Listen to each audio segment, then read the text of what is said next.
telespectador do programa Gente que Fala, boa tarde, meio-dia, seja bem-vindo. Eu sou o Mauro Friesman, nós estamos no ar na Rádio Trianon, AM 740 de São Paulo, e também pela Rádio Universal, AM 810 de Santos. Você nos vê pelo Instagram e pelo Facebook, inscreva-se no nosso canal no YouTube, ouça os nossos podcasts disponíveis no blog gentequefala.com.br e interaja com a gente a partir de agora pelo WhatsApp no 973350038 e também pelas redes sociais, marcando a hashtag Programa Gente que Fala. Nesta edição de hoje, eu apresento os nossos participantes, os nossos convidados. Primeiramente, o deputado estadual Coronel Telhada, filiado ao PP, o Partido Progressista. Deputado Telhada, seja bem-vindo. Obrigado, boa tarde a todos, obrigado pelo convite. Boa tarde a todos os participantes. Mauro, você está fazendo falta aqui na Assembleia. E vamos aí, estou à disposição de vocês para o que der e vier. Obrigado pela participação, por aceitar o nosso convite, deputado Coronel Telhada. Também conosco o doutor Rubens Calvo, médico, todo mundo conhece, foi vereador aqui na cidade de São Paulo. Tudo bem, doutor Calvo? Tudo bem, Mauro. É um prazer imenso estar com todos vocês. Um abração para o Fausto, para a Zenilda. E os meus amigos aqui, nossa, que oportunidade para ver o Coronel Telhada, o Walter, o doutor que está aí fazendo um belíssimo trabalho para a reabertura da nossa cidade. Aqui com as apresentações da formação da nossa bancada. Dr. Marco Kojorowski, advogado, especialista em direito empresarial e integra o Conselho Superior de Direito da FEComércio. Seja bem-vindo, Dr. Marco Kojorowski. Boa tarde a todos os ouvintes. Quero fazer um agradecimento à Rádio Trianon, Gente que Fala, Fausto Camunha, meu amigo Mauro Friesman e a Zenilda, e quero cumprimentar também o doutor Rubens Calvo, o Walter Cilione, meu amigo, e o meu estimado deputado estadual, Coronel Telhada. Vai ser uma oportunidade incrível. Obrigado.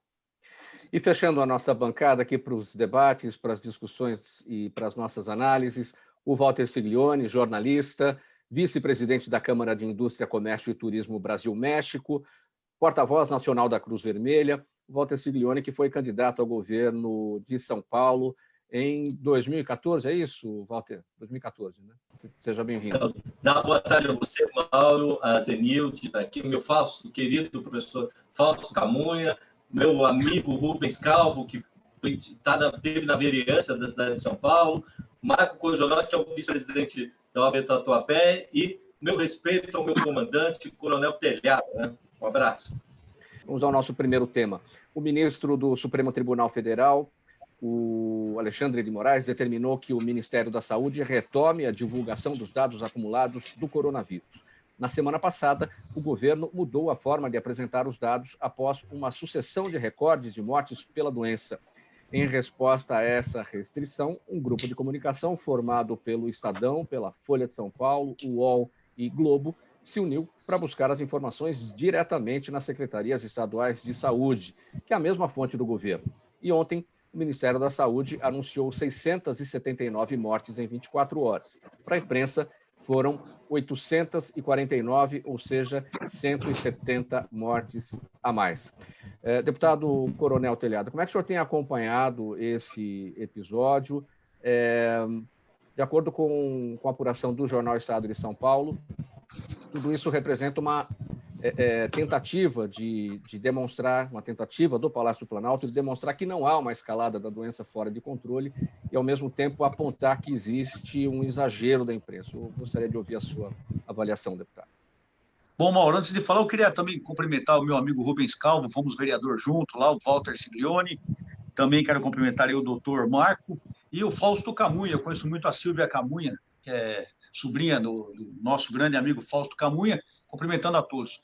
Olha, eu acho o seguinte, meu amigo, primeiro, eu acho que é uma briga desnecessária que o governo federal tem realizado e não querer divulgar esses dados. Esses dados são públicos, as secretarias estaduais têm divulgado. Eu não sei para que se indispor dessa maneira, como diria um termo bem chulo, queimar cartucho, com uma informação que é pública e teria que ser dada mesmo. Eu, sinceramente, estou desacreditado de muita coisa governamental, principalmente vindo dos governos estaduais. Depois das experiências que eu tenho tido aí em loco, visitando hospitais, visitando empresas, eu confesso ao amigo e aos amigos que eu estou bem desacreditado quanto à veracidade das informações. Hoje mesmo, eu recebi um WhatsApp de um amigo dizendo que um tio dele morreu de infarto e foi registrado como Covid. Eu tenho recebido muita informação assim. Mas, em todo caso, se a partir do momento que oficialmente um órgão oficial a registra como Covid, eu não entendo por que o governo federal está se indispondo com isso, para que perder tempo com isso? Sabe, é mais um motivo para se criticar, para falar que o governo quer esconder. Eu acho que o problema está aí, o Covid é um problema sério no mundo todo, é uma preocupação da minha igreja, eu sou evangélico, sou da Congregação Cristã no Brasil, tem falecido muita gente, principalmente o pessoal do grupo de risco. Na Polícia Militar nós temos perdido gente sempre. Então é um problema real, existe. Está sendo superfaturado ou não? É uma coisa que nós temos que discutir. Mas nós temos que ter a atenção de ter todas as cautelas possíveis para o problema, divulgar os números que são apresentados, sim, e lá na frente nós debatermos se são, se não são, se vamos contestar ou não. Mas nesse momento, ficar queimando cartucho, se indispondo por causa de números que teoricamente são públicos, tem que ser públicos, eu acho uma perda de tempo do governo federal. Se eu fosse o presidente, eu não faria isso, eu daria o maior número de informações possíveis, e se não concordasse, depois era uma situação à parte. Mas me dispor por causa disso é uma coisa que eu jamais faria. Doutor Rubens Calvo, o deputado Coronel Telhado destacou uma situação, uma morte por infarto que foi registrada como Covid. Eu entendo que fica difícil entender por que isso acontece. Fica difícil assimilar por que isso acontece, se seria possível, o que levaria a um erro desse tipo, enfim, qual que é a sua avaliação a respeito dessas questões? A gente ouve essas situações muito nas redes sociais. Fulano morreu disso e apontou Covid. É possível? É possível. Inclusive, eu quero ressaltar a informação do nosso sempre atuante Coronel Telhado, ainda mais aqui na Zona Norte, né? Que é a nossa região. Eu quero dizer que ficou claro que não é uma doença de idosos, de pessoas doentes, de pessoas que não têm nenhum tipo de resistência e imunidade. Tanto é verdade que policiais militares, jovens em plena atividade, sucumbiram a essa doença. É uma doença terrível, a Covid, provocada por um vírus que tem facilidade de se propagar, e este vírus e essa doença ainda vai dar um compêndio, porque cada hora os estudiosos falam uma coisa e cada hora outra coisa. E no meio desse caminho fica o povo desavisado à mercê da própria sorte. Se você não tem um governo de mão pulso firme no momento de pandemia, o povo acaba se contaminando com mais facilidade e o sistema de saúde é falho, infelizmente. Se São Paulo, que é o estado mais rico, e a cidade de São Paulo, a cidade mais rica do Brasil, é falho, imagina no sertão brasileiro. E o povo à mercê da própria sorte, morrendo à míngua. Uma das causas de óbito da Covid, provocado por esse novo coronavírus, são fenômenos tromboembólicos, são os infartos, que pode ser o infarto do pulmão ou o infarto do miocárdio. Então, nós pegamos no início da pandemia, aqui em São Paulo, que o Instituto Médico Legal estava atuante, com os poucos casos ainda, e dando respostas mais ligeiras. Hoje está muito sobrecarregado. Então, pegamos caso que foi testado negativo e na necrópsia por insuficiência respiratória, que poderia ser H1N1, que poderia ser uma pneumonia de comunidade numa pessoa idosa, e na autópsia deu que era Covid. Não tem nada mais fidedigno que a própria necrópsia. Aí eles foram buscar o teste era negativo, mostrando que muitas vezes o teste pode dar negativo por falha de coleta, principalmente. E a pessoa morreu de Covid. Então, se um lado é verdadeiro, que nessa conturbações, e é uma doença que ela é sistêmica, que uma hora pega a pessoa pelo aparelho respiratório, outra hora pega pela insuficiência renal, outra hora pega pelo infarto, e se do miocárdio, do coração, e se essa doença é sistêmica, e se é falho, então, alguma porcentagem no atestado de óbito com outras doenças, eu quero dizer que também é falho quando se coloca outras causas e não a Covid, porque ela é sistêmica. Quando passar a pandemia e nós avançarmos, serão escritos verdadeiros compêndios só sobre essa doença. E eu vou arriscar que nós teremos médicos especializados somente para tratar e estudar essa doença, de tão extensa que ela é. O que interessa para nós, e bem disse o coronel Telhada, é a porcentagem de óbitos, que é alta, em torno de 6% nos Estados Unidos, no mundo, em torno de 6% aqui no Brasil, e o Brasil não é mais privilegiado do que os outros, porque tem um vídeo circulando na internet que teve um gaiato que mergulhou no esgoto, até pela condição socioeconômica dele, e aí alguém de grande poder e hierarquia nesse país diz: brasileiro é tão forte que mergulha em esgoto e não pega a doença. Está acompanhando a imagem? Doutor Marco Korzorowski, hoje funciona da seguinte maneira. Eu vou pedir já para que o senhor abra o microfone. Isso. Hoje funciona da seguinte maneira. A pessoa morreu há 10 dias, não se sabe exatamente qual foi a causa. Hoje vem a informação de que ela morreu de Covid, portanto, aquela morte vai ser registrada hoje, porque hoje saiu aquela informação, e não há 10 dias. O que o governo quer é que cada morte seja colocada no seu lugar, à medida que essas informações cheguem, o que implica em retroagir esses números. É uma ginástica de números grande que acontece aí por conta desse represamento de informações que está acontecendo. Porém, no final das contas, se você pegar as mortes de 10 dias e as mortes de hoje, as mortes, enfim, todas que aconteceriam em razão da Covid, a somatória, no final das contas, vai ser a mesma. Então, por que essa necessidade de colocar cada morte no seu devido lugar, se no final a soma vai dar na mesma?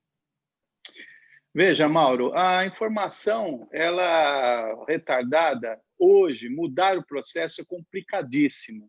Eu convido a todos os ouvintes lerem a Constituição Federal. Volto só um pouco para a primeira pergunta, porque o ministro do Supremo Tribunal Federal, que é o guardião da Constituição Federal, ele baseou a sua decisão em cima do artigo 37 da Constituição Federal. Esse princípio esculpiu a decisão do ministro Alexandre para que o ente público forneça as informações de forma correta. Primeiro, que tem que fornecer, porque no próprio artigo 37, a administração pública ela é obrigada, seja ela União, Estado, Distrito Federal e municípios, ao princípio da publicidade, entre outros princípios. Agora, o que ocorre é que a Constituição Federal ela não pode ser observada ou lida apenas pelos operadores de direito. Ela tem que ser lida por todos e ela tem que ser interpretada por todos, especialmente pelo Supremo. O que ocorre é que o governo federal ele fez uma avaliação no meio do caminho e está mudando a forma de como apresentar. Agora, pode complicar ou pode trazer danos irreparáveis, porque a gente vinha de uma sistemática que é aplicada no mundo. Essa sistemática, me parece que dia a dia ela estava apresentando ou surtindo os resultados semanais ou quinzenais de óbitos, de contaminação do vírus, e em dado momento, se eu não me engano, quinta-feira ou sexta-feira, houve então essa interpretação. Eu acho que é um risco para a saúde, eu acho que é um risco para a sociedade mudar as regras no meio do caminho, especialmente com relação a essa pandemia. Walter Siglioni, sua avaliação sobre esse episódio, os impactos que isso pode trazer para o Brasil perante as autoridades internacionais. Eu concordo com o doutor Calvo, com o nosso deputado, concordo também com o Marco Kujoroz, que é direito e está na Constituição você ter acesso à informação. Agora, eu queria só relembrar que toda essa situação de não informação, Mauro, e aos queridos participantes, vai derivar numa outra coisa. A comunidade internacional, através da OMC, já está dando problema. O Brasil já está com as portas fechadas para o país interno e para o externo. Né? A gente não vai ter uma entrada mais no Mercosul, nos países da Europa. Lembrar que tudo isso podia ter sido... não está ocorrendo isso se a gente tivesse feito protocolos logo no começo da pandemia, se nós tivéssemos estabelecido metas, né? metas sanitaristas de segurança, na área da justiça, ter tomado atitudes mais coerentes, não ter esperado toda essa situação para chegar agora neste ponto e o governo federal ficar limitando a informação que pontualmente está prejudicando a nossa relação com o mundo. Né? O outro fato também que eu queria aqui colocar, teve colega nosso esta semana que perdeu a mãe, o Sérgio Braga, perdeu para a Covid. E ontem, uma outra amiga minha, agora está chegando próxima amiga, também com Covid, os 3 da família. Então, quando dizem que isso é uma gripezinha, que isso não existe, eu acho uma coisa muito errônea de ser feito. O governo federal tem que pontuar e passar essas informações de forma recorrente, porque senão a gente não faz uma avaliação, porque não temos, de forma alguma, testagem no nosso estado. Teste no nosso país. Então, um país que não testa, não sabe onde estão os doentes, como é que vai saber controlar uma pandemia?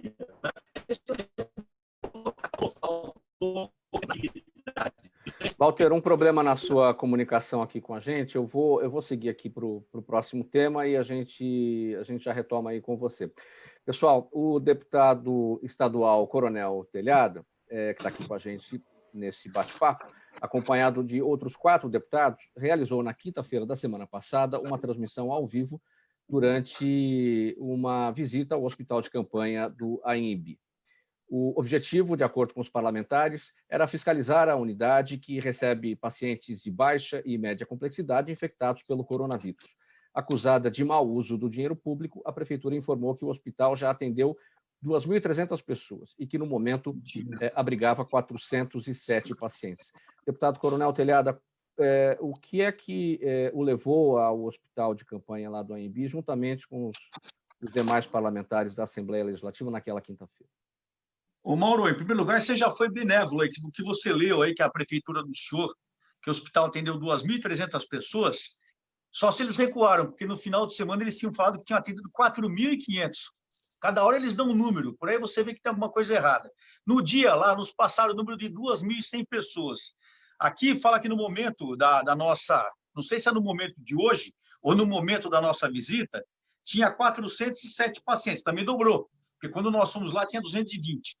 Então, o que aconteceu foi o seguinte, Mauro, você tem acompanhado a imprensa, todos os canais, todos os meios de comunicação também da Prefeitura e do Estado de São Paulo, eles têm dito o seguinte, que há uma superlotação nos hospitais de campanha, nos hospitais públicos.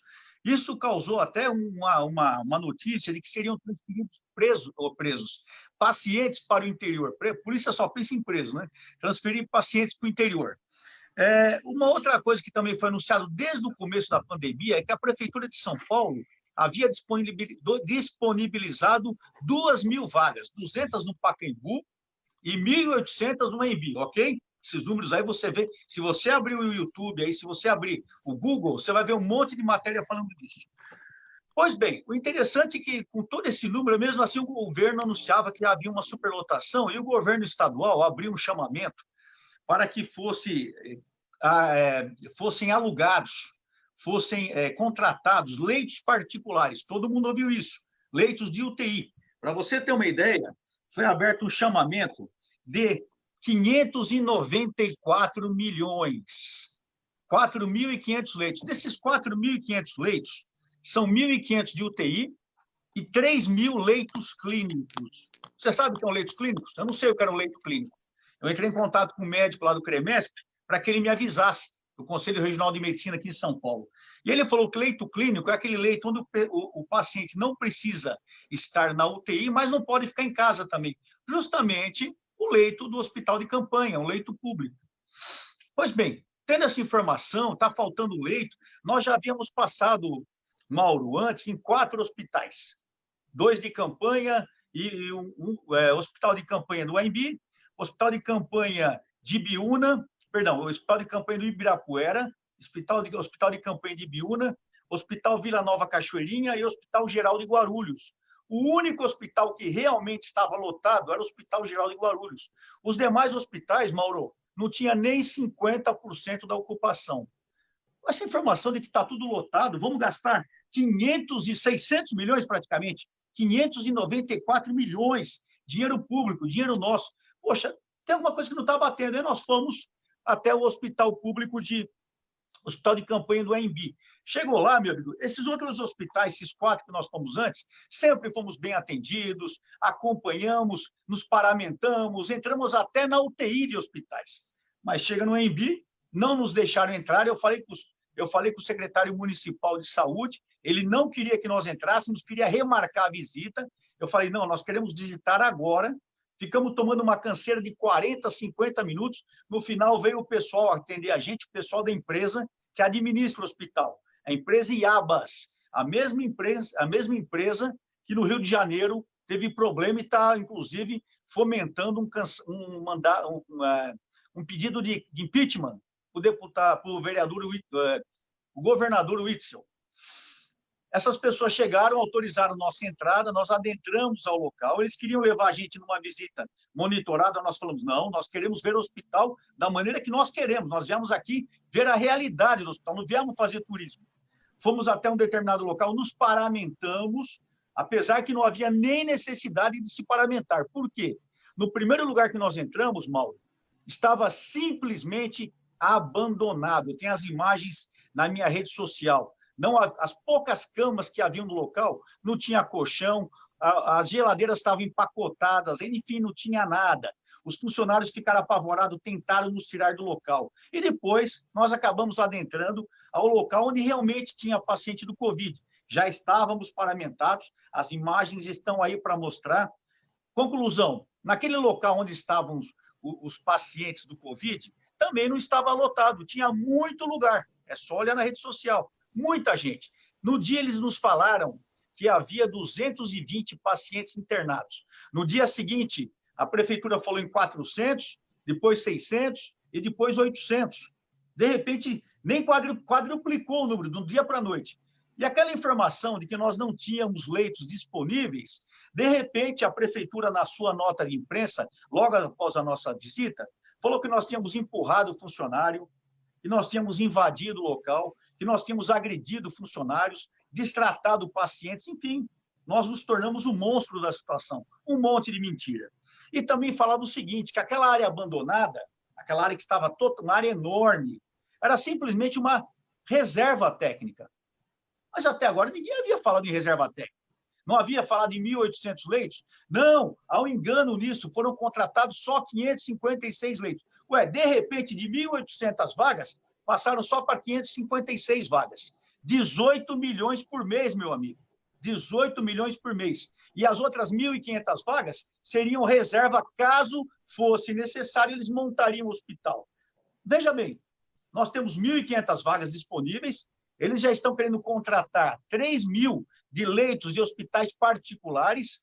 Só esses 3.000 leitos clínicos de hospitais particulares vai ficar no valor de 162 milhões. Alguma coisa está errada. Aí a prefeitura nos acusou, mas não explicou o que está acontecendo. Enfim, quem tem que se explicar é a prefeitura. As nossas imagens mostram claramente o que aconteceu. Fomos acusados de fazer fake news. Quem está fazendo fake news, infelizmente, é a prefeitura, porque até agora ela não se explicou. Deputado Coronel Telhada, quando o senhor vai a um hospital para tratamento da Covid e vê que o hospital está com baixo número de pacientes, isso não é bom? Sim, é ótimo, graças a Deus. Mas não é o que a prefeitura e o governo têm falado. Alguém está mentindo, Mauro. Algo de podre do reino da Dinamarca. A prefeitura e o Estado têm dito que os hospitais estão superlotados. Abriram 13 mil covas, compraram 38 mil caixões. Terror na população. E já estão com um chamamento aberto para 162 milhões. Se eu tenho vaga na prefeitura, se eu tenho vaga aqui no AMB, se eu tenho vaga nos hospitais públicos, municipais e estaduais, por que nós estamos com um chamamento de 3 mil leitos clínicos? Não está precisando. Alguma coisa está errada. Aonde está indo esse dinheiro? Por que essa necessidade? Por quê? Eu não estou entendendo. Eu tenho leite sobrando. Entretanto, eu tenho um chamamento aberto para se gastar 162 milhões do dinheiro do povo. Com esses 72 milhões, eu reformo o Hospital Sorocabano, que está abandonado há 10 anos.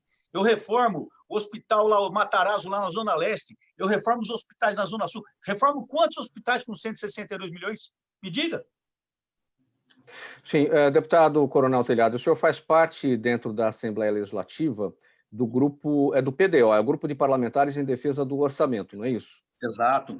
E o que o senhor pretende fazer agora?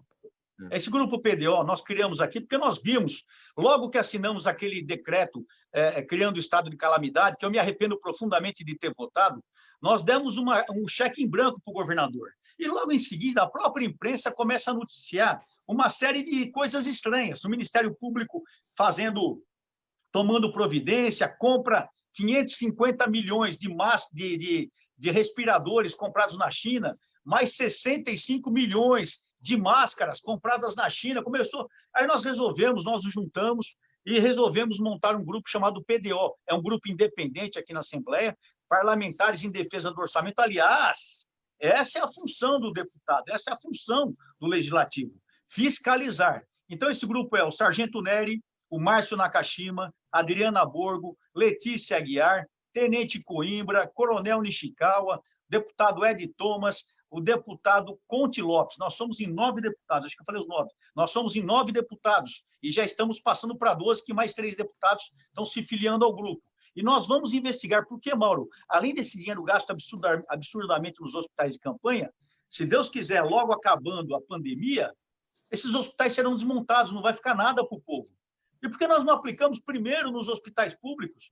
Por que nós não pensamos na saúde do povo? Quem está ganhando com isso? A empresa que está com problema no Rio de Janeiro, de repente, está aqui. É muita pergunta que não foi respondida. E a pergunta básica que não quer calar. Por que aquele espaço está vazio, sendo que eles anunciaram que haviam 1.800 leitos disponíveis? E não existem 1.800 leitos disponíveis. Estão comprando mais 3 mil, alugando mais 3 mil. Para quê? Entendeu? E outra, por que nós estamos pagando 18 milhões? São pelos 1.800 ou pelos 556? Perguntas que não querem calar, e até agora a Prefeitura de São Paulo não se explicou. Doutor Rubens Calvo, o que é que será preciso fazer depois da pandemia para que todo esse material, todos esses instrumentos hospitalares adquiridos nessa fase não sejam perdidos, que sejam usados nos hospitais existentes, ajudando a melhorar a estrutura do que temos hoje? Bom, primeiro eu quero agradecer o trabalho do Telhada, que nos coloca uma informação que nós aqui à distância, e por acreditarmos nesse comitê da pandemia do Estado de São Paulo, com várias personalidades, inclusive chefiada pelo querido Davi Wip. Anunciadas, tem gente que morreu um mês atrás. Eu não estou entendendo. Pode seguir. Tá. E isso traz uma outra luz, uma outra realidade para nós, porque você segue cegamente as orientações e as informações desse comitê, com personalidades que são catedráticos em doenças infecto-contagiosas das maiores universidades deste país, da área de ciências médicas. Ocorre que aqui, particularmente do ANB, quando se coloca que se foi atendido 2.400 pacientes, eu até entendia que a ANB seria um hospital de passagem, é um hospital que reuniria todos aqueles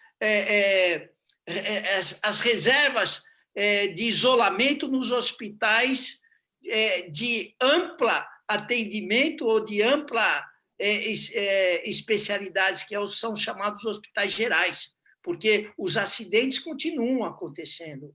As doenças, fenômenos de tromboembólicos e tromboembolismo, não por Covid, continuam acontecendo. Os AVCs, os infartos e assim por diante, os derrames, que eu quero dizer.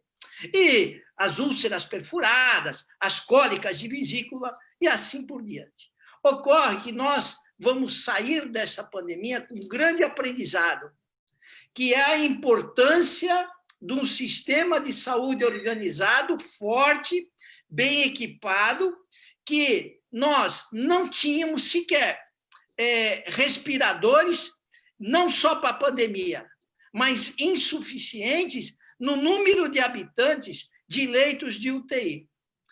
O nosso legado hoje é reaproveitarmos esses equipamentos e fazermos uma expansão nas atendimentos de suporte, de retaguarda, de pronto-socorro e também nas próprias UTIs, para que não tenhamos mais pessoas morrendo sem socorro digno, no pronto-socorro por falta de vaga na UTI, ou dentro de ambulância circulando até achar uma vaga. E quantos familiares de amigos, ou nossos mesmos não ficaram nessa situação, perambulando a cidade, buscando uma vaga de UTI, ou o nome do seu ente querido no CROSS, que é um sistema de distribuição de vagas, e o paciente piorando o seu estado por falta de uma UTI, por falta de medicamentos e por falta, principalmente, de respirador. Doutor Marco... Vamos lá. Sim. Doutor Marco Kozorowski, o olhar dos operadores do direito sobre essa questão, no que se refere ao pós-pandemia, como é que todo esse material hospitalar hoje, dos hospitais de campanha, deverão ser reaproveitados, melhorando a estrutura que temos hoje? Bom, primeiro eu quero parabenizar o trabalho do deputado Coronel Telhada, e eu faço um alerta com as questões das medidas que a Prefeitura vem tomando, a Prefeitura da cidade de São Paulo, especialmente com relação ao transporte público, né? O transporte coletivo público. Eu vejo que nós não estamos preparados para abrir o transporte coletivo público e ele pode ser um causador de voltar uma pandemia. Agora, a pergunta que não cala, Mauro, são os empresários, as empresas pequenas, os comércios, que já estão há mais de 70 dias parados, sem dinheiro para abrir suas portas. Como que vamos fazer? Como que vai ser essa retomada? Né? Como que nós vamos iniciar o nosso trabalho se a gente não tem capital de giro, se a gente está parado, está com dificuldades para pagar uma folha de pagamento? E aí, obviamente, fizemos um trabalho que foi... esse artigo foi encampado e publicado no Conjur. E, desculpa falar o instrumento aqui, Não, nós vamos falar a respeito disso já em seguida, doutor Marco. Tá. Então, só para eu finalizar com relação a isso, vai ter que ser contratado profissionais, vai ter que ter um estudo de como retomar, né? Então, o que é importante hoje, eu acho que todos nós temos que ter informações seguras, todos nós temos que saber o que está acontecendo e todos nós temos que estar preparados para essa retomada progressiva através de profissionais. Veja que ontem eu ouvi numa emissora de televisão que apenas 105 ofícios foram protocolados na Câmara Municipal de São Paulo. Isso é absolutamente muito pouco. 105 ofícios, ainda que seja de associações, ainda que seja órgão de classe. Nós, no estado de São Paulo, nós falamos em mais de 10 milhões de pessoas na cidade, nós falamos de muitas empresas, de muitos segmentos. Então, temos que retomar e saber como retomar e estar com profissionais adequados para poder retomar de uma forma progressiva. Eu acho que esse é o nosso maior e grande desafio até que venha a vacina, porque a vacina, cada um fala uma coisa é se a vacina está pronta e quando ela vai chegar a nós. Então, essa é a grande pergunta e a grande tarefa de todos nós. Eu acho que, se coletivamente estivermos imbuídos em prestar informações positivas, especialmente os governos, seja ele federal, governo estadual, governo municipal, mas que dentro de uma coerência, eu acho que já é um grande passo para que a gente possa alinhar como vai fazer essas retomadas e setorizadas. O senhor está falando especificamente desse artigo do Conjur, do consultor jurídico, Impactos Extraordinários e a Conexão com a Retomada de Atividades Empresariais, artigo que foi desenvolvido a 6 mãos, né, pelo senhor, pelo Dr. Rubens Calvo e pelo Walter Siglioni. O Walter, esse artigo, ele trata, vocês falam especificamente da necessidade de 3 protocolos, sanitário, financeiro e jurídico. Como é que isso deve se dar? Walter, nos ouve?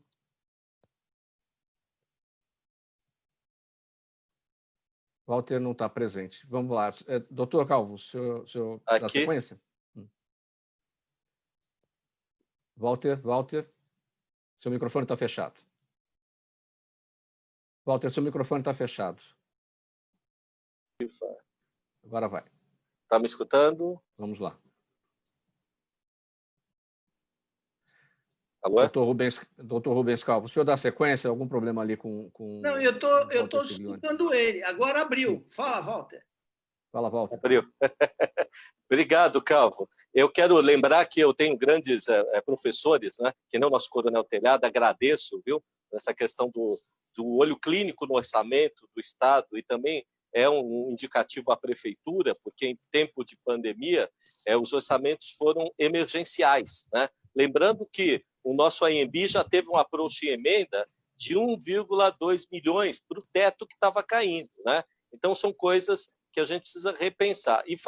E relembrando essa questão do artigo, falando que o Rubens até me também ensinou, o tempo do paciente tem quase 14 dias dentro do leito, né, Rubens? E aí a gente tem um tempo, infelizmente, com 500 leitos ocupados, com 1.800 leitos em haver, e com 14 dias desse paciente lá dentro, com tantos hospitais que estão tendo problema de vaga, até pela distribuição do CROSS, seria muito importante que se liberasse esses leitos, porque ali tem condições específicas para tratamento da Covid, né? Eu tenho, como eu citei na fala passada, tenho a mãe de um amigo nosso, jornalista da CBN, que morreu e teve que ser transferida do Arthur Saboia para um outro hospital, porque não haviam leitos específicos à Covid. E como o Rubens tão bem coloca, esse tempo da doença, o consumo que há ao leito, é um tempo precioso. Quer dizer, o Rubens pode consertar. Se o paciente fica 2 dias no UTI com respirador, 3 que seja, essa doença faz ele ficar 14. Nesses 14 dias, há falecimento impreterivelmente. Então, o olhar clínico orçamentário é muito importante, porque nesse tempo tudo é terra de ninguém, com respeito às nossas entidades, secretarias e tal. Dizendo do protocolo, nós havíamos falado isso há 3 meses atrás, em reunião que tivemos, eu falei com o Rubens e com o Marco Pojorowski, que há necessidade de protocolos para você sair de uma pandemia, né? Protocolos sanitaristas, protocolos empresariais, protocolos de restrição a andar das pessoas. Por que adianta você fazer quarentena se você não consegue triar quem tem, quem teve a doença, quem eventualmente seja grupo de risco, sem testagem, protocolo? A gente está chegando nessa situação. Faz 3 meses, pelo menos 1 mês e meio que eu escrevi esse artigo com o Rubens e o Dr. Pojorowski, falando da parte empresarial, que teria problemas, porque nós não conseguimos colocar a população numa triagem para fazer isso. Fazíamos isso na Cruz Vermelha, por que não é feito aqui? Fazíamos isso no Médicos Sem Fronteira, por que não é feito isso aqui? Aprendi isso trabalhando com entidades médicas, né? Então, a inteligência militar, o Coronel Telhada está aí, ele sabe explicar. A inteligência militar fala em protocolo de forma pontual. Cojorós também, que foi do CPOE, que sabe. São formações de etapas para que a gente possa trabalhar, principalmente, uma doença tão grave e que a gente não tem aí respaldo nenhum de acessibilidade a informações, né? Eu não quero me estender muito, mas talvez tenha dado um desenho aí. Pessoal, este é o programa Gente que Fala. Vocês nos acompanham pela rádio Trianon, AM 740 de São Paulo, e pela rádio Universal, AM 810 de Santos, e também nas redes sociais e no Instagram. Mensagens pelo 973350038 ou pelas redes sociais, marcando a hashtag Programa Gente que Fala. Antes da sequência aqui do nosso próximo tema, uma mensagem do governo do estado de São Paulo. A escola pode estar distante, mas as aulas não. E por isso o governo de São Paulo criou um aplicativo online com aulas, com chats para todos os estudantes da rede pública de ensino durante a quarentena. Esse aplicativo se chama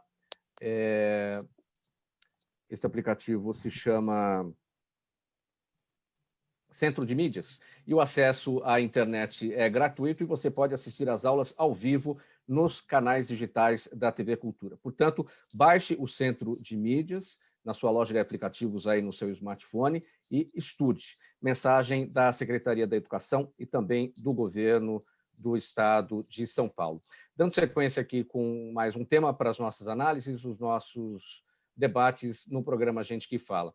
No dia 20 de maio, o governador João Dória afirmou, abre aspas, se não tivermos solidariedade, os índices crescerem ainda mais e colocarmos em risco a vida das pessoas, seremos obrigados a adotar o lockdown. Fecha aspas. No dia 25, após o feriadão, João Dória surpreendeu anunciando a nova fase do Plano São Paulo, que prevê a retomada das atividades econômicas a partir de critérios técnicos. A mudança abrupta reforçou a tese de que o governador cedeu a pressões e colocou a ciência de lado na decisão.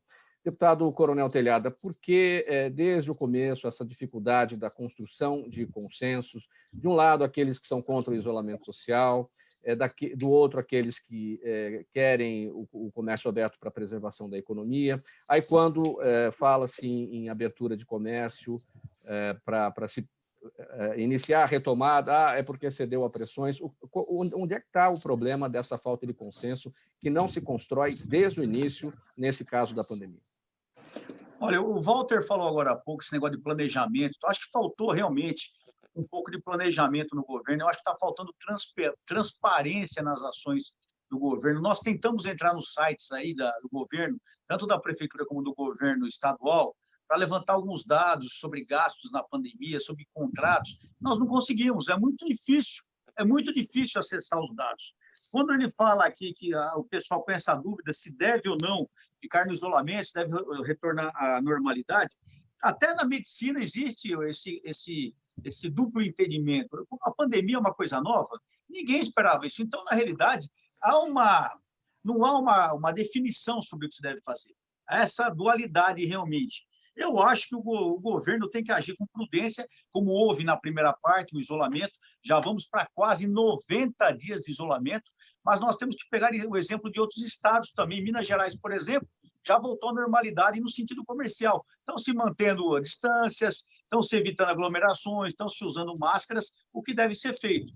Mas eu acho que o governo tem que, sim, retomar a situação mais próxima possível da normalidade, principalmente por causa do problema financeiro. Muitos pais de família estão perdendo emprego, muitos comerciantes estão falindo, muitos empresários, livres empresários estão falindo. Nós temos que pensar nisso aí. E eu queria dizer também uma coisa, que aproveitar para dizer o seguinte aos senhores aí. Muitas vezes as pessoas veem a nossa ação como uma ação contrária ao governo, de maneira alguma.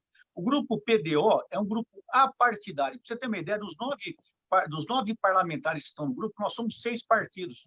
E nós não somos contra o governo estadual, contra o governo federal, contra o governo municipal, de maneira alguma. Nós estamos fiscalizando. Se está tudo certo, parabéns. Se tiver problema, nós vamos mostrar para a população. Aliás, essa é a função do deputado. Então, eu acho que, sim, tem que se procurar retomar a normalidade. Agora mesmo, meu assessor aqui me informou que o Bruno Covas está retomando a normalidade de vários empreendimentos, por exemplo, shopping, lojas, funcionando 4 horas por dia. Eu acho que isso já deveria ter acontecido, Mauro, há um mês.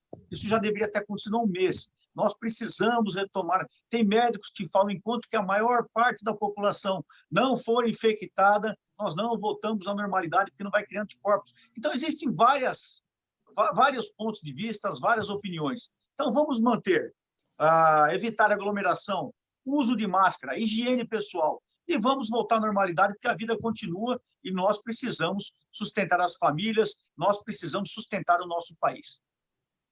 Perguntas da nossa audiência chegando por aqui. O Everton está em Santa Cecília. Doutor Rubens Calvo, ele pergunta, entre o lockdown e a abertura total, a cidade de São Paulo ficou no meio do caminho com o isolamento parcial nos últimos meses.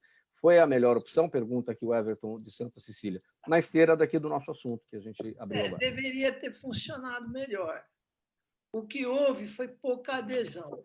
Que eu prefiro o isolamento horizontal, porque eu tenho uma liberdade de ir e vir, dependendo da minha necessidade, do que um lockdown. Lockdown, para você fazer uma ideia, é baseado num colapso geral da assistência à saúde, num contágio exponencial sem controle e também de uma autoridade sanitária, dizendo, gente, se a gente não se esconder do vírus, o vírus vai acabar com a gente. Isso é o lockdown. Vai você, para sair, você tem uma autoridade policial que vai te parar e vai te indagar. E aonde você vai? Cadê tua permissão? Eu estou indo me socorrer, ou socorrer o vizinho. Então, ok, prossiga. Acabou o alimento em casa. Ok, então prossiga. Se não for nessas condições, você volta para casa escoltado pela polícia ou vai para a delegacia. E a gente tem que respeitar as autoridades, porque tem um propósito isso. Agora, nós ficamos no meio do caminho. Só que esse meio de caminho flutuou muito. E por que flutuou? Uma coisa que há consenso, desde a primeira pandemia, que dizimou metade do planeta, que foi a gripe espanhola, é o uso da máscara. E há muito tempo, agora, a maioria dos países que já estão saindo para retomando sua vida cotidiana, dentro da normalidade, é essencial o uso da máscara. Mas aqui no Brasil, você tem uma autoridade que tem lá seus seguidores e que tira a máscara e que sai esfregando o nariz e sai dando a mão para todo mundo. Isso deixou as pessoas preocupadas com os fake news dizendo, quem é contra isso é comunista e agora terrorista. Eu não sou comunista, eu não sou terrorista e eu sou frontalmente contra isso e acredito que o número exagerado de uma falta de controle melhor ou o prejuízo econômico, porque era para a gente já estar numa situação melhor de abertura comercial, eu imputo muito a uma política atabalhoada do Ministério da Saúde e da nossa autoridade maior, que é o próprio presidente da República, que chamou para si, quando disse que isso não era nada, que era um resfriadinho, uma gripezinha. Hoje, desautorado pelo próprio Trump, que é o ídolo dele, e que caiu em si, pediu desculpa para a nação norte-americana e voltou atrás e ajudou todos a restabelecer a normalidade, diferente desse nosso presidente aí. Walter Siglione, a Juliana Soares está no Facebook acompanhando e ela pergunta o seguinte, por que o Brasil faz tão poucos testes de Covid-19? Essa é a pergunta que eu queria. Primeiro, eu quero agradecer Rubens, e outros ex-secretários da Saúde que eu consultei, por conta dessa história de ter convivido na Cruz Vermelha. Juliana, eu quero lhe agradecer, inclusive o Coronel Telhada, por estar fazendo esse trabalho, inclusive informar quem está lá dentro, que tem 500 pessoas. Mas o que eu estava conversando muito com o Rubens lá no começo, para criar um protocolo de saída, é o que os dois estão falando. O que falta agora e que faltou lá atrás eram metodologias para o protocolo. Deixa eu ver se eu consigo sintetizar, porque o assunto é amplo. O que é? É o uso da máscara, sim, é o álcool gel, sim, é a reclusão daquele grupo que tem mais probabilidade de pegar, é se entender a asepsia ou a questão das crianças irem à escola, mas o teste é prioritário. Os Estados Unidos, eu tenho conversado com amigos que estão na polícia de Nova York, na polícia de Washington, falando que o Trump, a primeira coisa que fez foi fechar os estados e fazer testagem. Na Europa, eu tenho conversado com o pessoal de Portugal, é teste. Agora, qual é a dificuldade do teste? Primeiro, veio uma enxurrada de teste no Brasil, né? Teste de R$320. A população está ganhando R$600, não pode comprar um negócio desse. Na farmácia, você vai hoje, custa R$140 o teste sorológico. Gente, precisa fazer o teste sorológico e o teste é o outro teste que coloca o cotonete na garganta, um para saber se você está, um para saber se você teve contato com o vírus. Agora, pontualmente, para me estender, passar a palavra aos colegas. Juliana, se eu não sei se eu tive, se eu não sei se eu não tive, se eu não sei se eu tive contato e sou assintomático, como é que eu jogo a população para a rua sem ter um negócio específico? Política pública de protocolos para sair à rua. O que adianta abrir o shopping e lá tem um cara que se contamina, porque o vírus fica sobre superfícies 9 horas, às vezes dias, e aí você não ter testagem, teste. E outra coisa, Mauro, que eu queria pedir ao nosso deputado, pelo amor de Deus, revejam a saída das crianças às escolas, porque a gente não tem protocolo para botar a criança na escola. Morde lápis, troca lanche. Se ela não se contaminar, porque o vírus não está dizendo que criança não pega, já morreram várias crianças, ela passa para quem está em casa. Então, assim, temos que pensar em quê? Protocolo e prioritário. Teste. Dá para comprar teste? Vamos comprar teste, gente.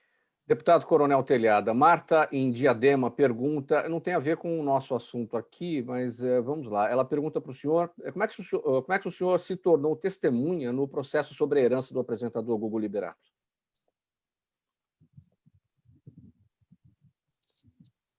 Deputado, o seu microfone está fechado. Eu não entendi a pergunta, por favor, repita. A Marta de Diadema pergunta como é que o senhor se tornou testemunha no processo sobre a herança do apresentador Gugu Liberato. Como eu me tornei testemunha? Não, primeiro que eu não sou testemunha, né? Acontece o seguinte, o Gugu Liberato, eu trabalhei 15 anos com ele, de 1991 até 2005, 2007.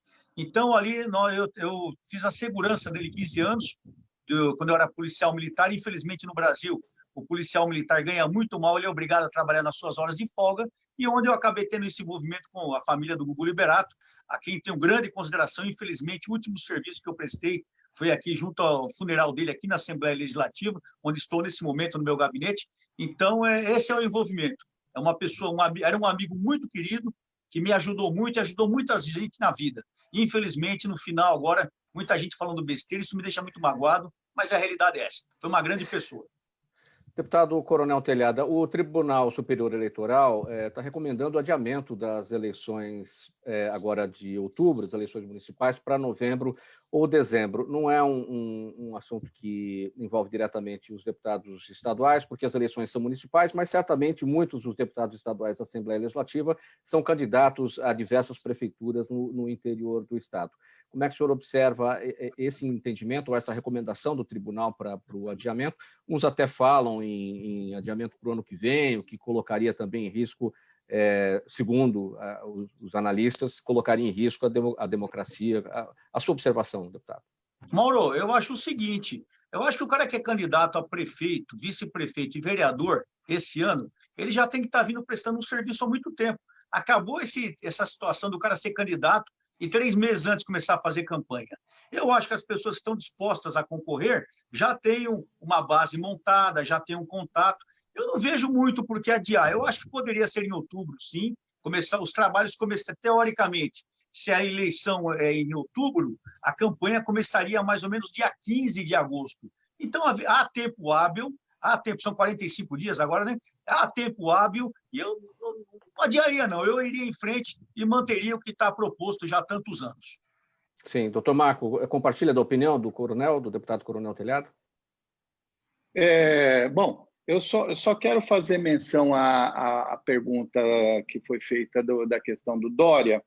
A ciência e a medicina, em primeiro lugar. É importante a gente esclarecer isso, porque uma hora a gente fala uma coisa e depois, 5 dias depois, fala uma outra coisa. Agora, a questão política pública ela tem que ser conjunta. Eu nunca vi, o governo federal é de uma forma, o governo estadual é de outra forma, e os governos municipais estão divergindo. Eu acho, especialmente aqui na Grande São Paulo, na cidade de São Paulo e Grande São Paulo, tem uma divergência, inclusive, até com decisões judiciais, né? Com relação ao Coronel Telhada, eu entendo que a gente tem que mudar a programação, sim, tem que ter um espaço para poder fazer a mudança, e eu coloco para a gente debater, numa outra oportunidade, do voto pelo correio. É possível? Como nos Estados Unidos, não é possível, né? E o voto digital? Né? A gente vê que desde 1997, 98, a gente paga as contas pelo nosso smartphone. E é possível pagar as contas porque não é possível votar. Então, esse tempo de pandemia, exatamente por conta do coronavírus, é um momento que a gente tem que pensar no agora e nós também podemos pensar no futuro. Então, eu vejo que é impossível fazer a votação nesse momento, vai ter que adiar, e eu não sei se a gente consegue adiar para esse ano ainda, né? Essa é a expectativa. Em relação ao que o deputado Coronel Telhada disse instantes atrás, informação da assessoria dele, de que a Prefeitura de São Paulo vai autorizar o comércio de rua e a reabertura dos shoppings, deve acontecer a reabertura do comércio de rua a partir de quarta-feira e os shoppings voltam a funcionar a partir da quinta-feira. O anúncio será feito pelo prefeito Bruno Covas na tarde desta terça-feira e os estabelecimentos deverão seguir normas de higiene e poderão funcionar apenas durante 4 horas por dia. Doutor Marco, sua despedida bem brevemente para a gente encerrar e aí eu passo a palavra para o... Tá, então, eu volto a dizer, com todo respeito ao prefeito de São Paulo, a questão, o que me preocupa é o transporte coletivo. Como que nós vamos abrir amanhã o transporte coletivo? Como que vai ser isso? Se ontem ele falou que se não arrumarem uma semana, vai trocar o secretário. Então, esse é o grande problema. Eu quero mais uma vez agradecer a todos, quero agradecer ao Mauro, ao Gente que Fala, uma boa oportunidade, e a todos os palestrantes, meus amigos. Muito obrigado por essa oportunidade. Doutor Rubens Calvo, 15 segundos para a sua despedida, a sua mensagem. Obrigado, Mauro. Obrigado, Zenilda, Coronel Telhada, Walter Chigano, doutor Marco Antônio Korwazowski, pelo tudo que tem feito para a nossa sociedade no momento de pandemia. Vamos lá, vamos aprender também com os países que já estão mais adiantados que a gente, até nessa flexibilização e até na eleição. Walter Siglione, palavra final. Quero agradecer, ao Coronel Telhado, dizendo que a nossa polícia sempre foi legalista, está aí um homem público correto, um médico que foi vereador, que nem o Calvo, e falar o seguinte: tudo é uma questão da gente acreditar em Deus e ter metas. Coronel Telhada, por favor, reveja a questão da abertura para as escolas, sejam municipais ou estaduais. A gente precisa ver, as crianças não podem ser colocadas ali sem um protocolo adequado. Então, abraço, obrigado a você, Mauro, a Zenilda, e o meu querido Fausto Camunha. E o deputado Coronel Telhada, a sua mensagem final, seu encerramento, por favor, deputado. Mauro, parabéns pela condução dos trabalhos, um abração para a Zenilda, para o Fausto Camunha. Eu quero aqui cumprimentar os amigos aí, o Calvo, o Walter, o doutor Marco, enfim, todos que participaram, não só a trabalhar pela reabertura das escolas, Walter, mas também um assunto que nós não falamos, um monte de preso condenado na rua. Quando vão voltar para a cadeia esses bandidos? Um abraço a todos, Deus abençoe.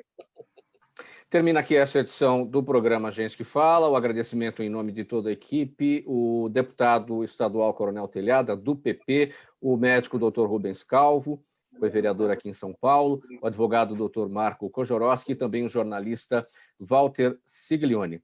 Na mesa de som da Rádio Trianon, o Sérgio Souza, que também é o gerente técnico da emissora, apresentação minha, Mauro Friesman, pauta e redação Pedro Schiavon, diretora de produção Zenilda Salvato, a direção geral do programa do jornalista Fausto Camunha, e do outro lado do Gente que Fala, você, ouvinte, espectador, a razão da nossa presença aqui todos os dias. Muito obrigado pela audiência, tchau e até amanhã.